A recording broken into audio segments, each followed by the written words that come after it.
ស្ដីអ្នកគ្នាជួយជាមួយ admin ម្ដងទៀតហើយថ្ងៃនេះ admin នឹងមកបន្តសម្រាយរឿងជាស្ដីពនស្រីទុយគឺរឿងមកគួរជឿប៉ុន្តែនេះរងងខ្លៅពេកភាគទី9 admin អត់សូវបានចេញរឿងទេព្រោះ admin រវល់រៀនព្រោះជាដល់ថ្ងៃប្រឡងហើយអញ្ចឹងហើយ admin រវល់រៀនពេកទៅអត់បានចេញរឿង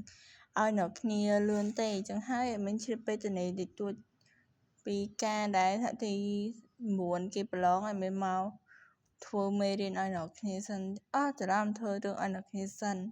ជាហើយកុំឲ្យសន្តិបែបវិញឆ្ងាយច្រើនយើងជឿសាច់រឿងយើងទាំងអស់គ្នា2ខែក្រោយមក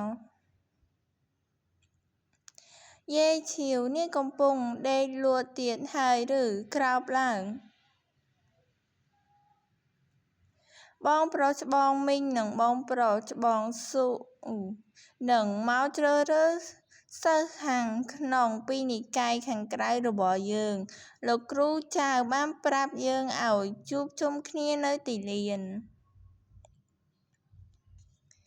មិនអីទេខ្ញុំនឹងក្រោបឡើងឥឡូវនេះ2ខែបានកន្លងផុតទៅហើយចាប់តាំងពីខ្ញុំមកដល់ប៉ាក់ឆាងមិញដំបូងទោះបីជាខ្ញុំត្រូវហាត់ដើរជារៀងរាល់ថ្ងៃក៏ដោយក៏គ្មាននរណាម្នាក់នឹងនិយាយអ្វីទេប្រសិនបើខ្ញុំគេងពេញមួយថ្ងៃហើយមិនធ្វើអ្វីផ្សេងទៀតមនុស្សខ្ជិលច្រអូមមានវិធីសាស្ត្រដាំដុះផ្ទាល់ខ្លួនដើម្បីកុំឲ្យគេបណ្តេញចេញដោយសារតែកម្រិតដាំដុះរបស់ខ្ញុំមិនល្អខ្ញុំបានប្រើវត្ថុស័ក្តិសិទ្ធិដើម្បីបង្កើតជួរប្រមូលផ្ដុំវិញ្ញាណនៅក្នុងបន្ទប់របស់ខ្ញុំវិធីនេះទោះបីជាខ្ញុំគេងលក់ស្រួលក៏ដោយថាមពលវិញ្ញាណនឹងហូរចូលទៅក្នុងខ្លួនរបស់ខ្ញុំដោយស្វ័យប្រវត្តិដូច្នេះឥឡូវនេះខ្ញុំបានឡើងពីកម្រិតទី3នៃការចម្រាញ់ឈីទៅកម្រិតទី5ដោយជោគជ័យហើយ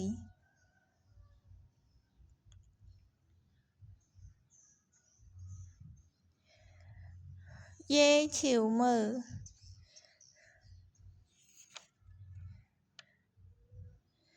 អ្នកនៅខាងឆ្វេងគឺបងប្រុសច្បងស៊ូមីងសួនជាសិស្សផ្ទាល់របស់និកាយឆាងមីង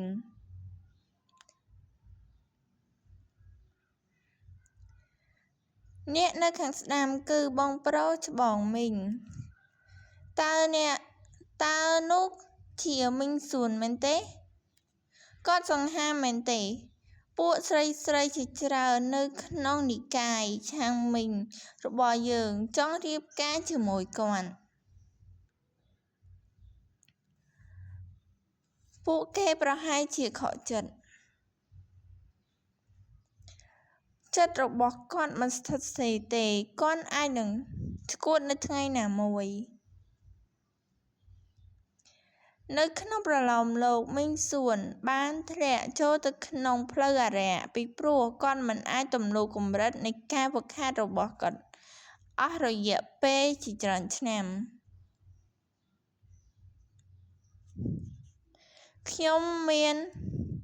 ខ្ញុំមានអារម្មណ៍មិនស្ថិតស្ថេរតើនាងដឹងដោយរបៀបណា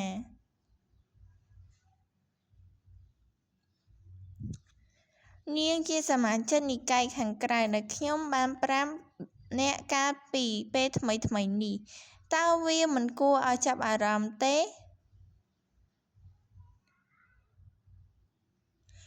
ដំឡូងរបស់ខ្ញុំអ្នកមិន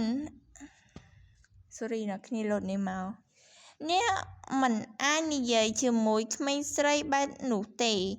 បងទី2នាងថែមទាំងជេរខ្ញុំទៀតផងដោយនិយាយថាថ្ងៃណាមួយខ្ញុំនឹងឆ្កួតដោយសារអារក្សចូលសណ្ឋិតដូច្នេះខ្ញុំមិនអាចហៅនាងថាជាមនុស្សទឿបានទេ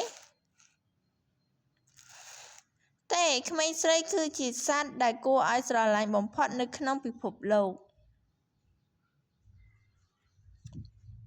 បងស្រីពៅអើយ ទាំងនេះសុទ្ធតែជាអំណោយពីបងប្រុសច្បងរបស់ឯង សូមកុំខ្មាស់អៀន អី